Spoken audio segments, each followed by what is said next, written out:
Il s'agit d'une déclinaison parce qu'en fait, quand on a travaillé sur le logotype des 24 heures du Mans, on a proposé plusieurs concepts à nos interlocuteurs de la CO. Et parmi ces concepts, il y en avait un sur lequel on voulait projeter les 24 heures du Mans, les épreuves des 24 heures comme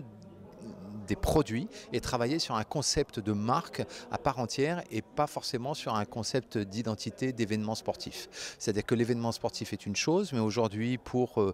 progresser en matière de marketing, en matière de communication, on a pensé qu'il était opportun de positionner les 24 heures du Mans comme une vraie marque. C'est-à-dire qu'on peut positionner les choses quand une marque, quand il y a de la légende, quand il y a de l'histoire, quand il y a du contenu, ce qui est exactement le cas des 24 heures du Mans. Donc on a travaillé ça sur les 24 heures du Mans en montrant comment cette marque pouvait se décliner sur les 24 heures moto.